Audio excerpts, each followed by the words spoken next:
as read from the freshly typed speech. I know this looks long, but I figured I could put what I learned in 8th grade about writing argumentative paragraphs to use.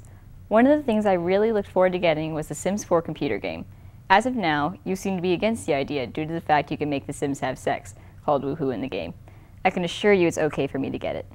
This is how I began the speech I delivered to my parents the beginning of freshman year, right after my 15th birthday. I wanted the Sims video game, but they were against it, and I disagreed with the issues they brought up. But instead of yelling at them or just accepting what seemed like an unfair decision, I wrote them a speech. I used a mixture of online sources, pictures, and personal arguments to get them on my side. And guess what? It worked. My parents came to me the next day and admitted that while they had previously adamantly decided I wouldn't get the game, the points I made and the respectful delivery of my speech changed their minds. Thanks to them, my Sim families are alive and well to this day. While my speech was just a small example of rebellion, the tactics I use can be applied to rules or practices with much greater impacts. Teenagers are often shut down when they try to challenge something, and that suppression needs to stop. It was with the help of teenage rebellion that history has been made, history that might not have happened otherwise. By listening to us, adults pave the way for the next generation of leaders to share their solutions to challenges. Teenagers are people with voices that need to be heard, that will be heard if delivered properly. If adolescents learn to argue in a mature academic manner, authority figures are more likely to consider their points, giving teenagers greater success in making change. Since so many teenagers tend to butt heads with their parents, the home is a perfect place to practice mature argumentative skills. For most teens, the home is a relatively risk-free environment, as the worst thing that could happen is that they don't get what they want, like a later curfew or fewer chores. But I understand that some teenagers live in a house where arguing in any way could be unsafe. I'm lucky to not live in a house like that, but that also means I don't really know how to argue in that environment. I don't even know if I would advise it. What I do know about arguing with parents is to keep emotions in track.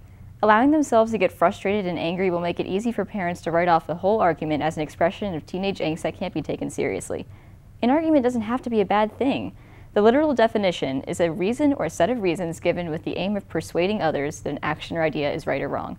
Like mine did, parents can appreciate a calm, respectful conversation and, therefore, be more likely to consider their children's side, assuming they allow themselves to. How many of you out there remember your parents telling you to stop talking back at them, or that you were being disrespectful when you questioned one of their rules? I know I do. There are still times to this day when I have to beg my dad to explain a simple decision to me, with most of the answers I receive being a dismissive hand wave, loss of eye contact, and a hasty, just because. If parents never give their children freedom to question the world around them, how can they be expected to form their own opinions? I grew up being told my curiosity was a virtue and that I would need it as I grew up. But if asking questions was such a noble thing, why are children so often scolded for talking back? Sure, parents are probably right most of the time, especially when talking to a younger child, but it's not about being right. It's about being heard.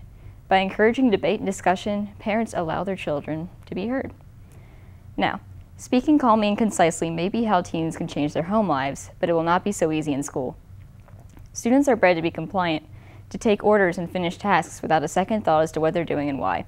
In all my years of being a student, I've only been asked to give feedback on my student experience once, back in middle school when a teacher gave out a survey to our class asking for our opinion of him and how he taught.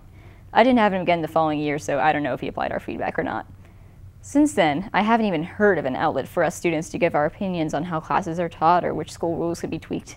Schools are for students, so why are students not given the opportunity to weigh in on how they're taught? It's our job as the next generation of leaders to take matters into our own hands. Schools like to enforce rules, which is why the results of the Tinker versus Des Moines Act of 1969 could become the ace up teen sleeves. According to historian Dawson Barrett, as long as the form of expression does not materially and substantially disrupt the school's operations, students engaging in nonviolent protest are protected by law from punishment. Now, under the protection of the First Amendment, students can petition, strike, walk out, and perform any other peaceful form of rebellion in the event their schools do not respect their voices. I wish I'd known this in 7th grade. My teacher told me the signatures I was collecting from my classmates to help change dress code wouldn't ever find their way to the school board, and that I shouldn't continue. Being at the age where I thought adults could do no wrong, I obediently threw the paper in the recycle bin. I thought I'd get in trouble if I kept passing my paper around, but I now know that my teacher couldn't have stopped me if I did. Sometimes it's not a school or a parent making unfair or unjust decisions, but instead the teenager's church, neighborhood, workplace, favorite shopping center, or even their legislators. When that's the case, the authorities in those positions may not listen to a well-researched speech. As previously mentioned, I wanted to change the dress code in middle school. Girls could wear leggings that covered the whole leg under the skirts, or wear nothing, leaving the leg bare. Apparently, wearing leggings that expose an inch of ankle earned me 2 days of lunch detention. That illogical idea came from the closed mindset that will and has shut out the idea of reasoning with the opposite side. What history has proven is that closed minds will open with action. Protests, strikes, walkouts, and sit-ins have been greatly effective in getting laws changed, many of which events have been orchestrated by teenagers who were fed up with decisions being made for them and went out to do something about it. Though they should still be the first resort in an argument, sometimes words are not enough, as history has shown. In my teenage life, I've only been part of one protest, though there was an opportunity for more. There was a women's rights march last summer in my small town, and I wanted to go and support my cause. Understandably, my mother was aware of the potential for violence and would let me go, but I wasn't angry. I was able to contribute in a safer environment later in the year. In lieu of the Parkland shootings, my school participated in a 17-minute walkout. Despite the cold, I stood outside with many of my peers to not only honor those whose lives were lost, but to draw attention to legislation that, if implemented, could have prevented their deaths. We did receive backlash, but I am proud to have done something that could someday make a change. This is the kind of action that might find its way into a history book in the future. Authority figures hold the power to give teenagers freedom to share their revolutionary ideas. The strategies given in this paper will be the oil to the rusted gears and stubborn minds. This plan is not foolproof, but it works often enough to be deeply valuable. We have ideas, we have gumption, and we should not be afraid to stand up for things we believe are wrong. But if no one's around to hear the argument, did it really make any sound? I covered every possible issue my parents had with The Sims in my speech. I proved how mild woohooing was with pictures, gave quotes from the creator stating that he made the game for financial consciousness, and promised my parents that I felt I was mature enough to handle any mature themes The Sims might throw at me.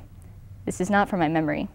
I remember all this because I reread my speech, which my mom has kept all these years in her bedside drawer. I'm a graduating senior this year, just to put in perspective how long she's hung on to it, how long she's been proud of me, how long she's heard me.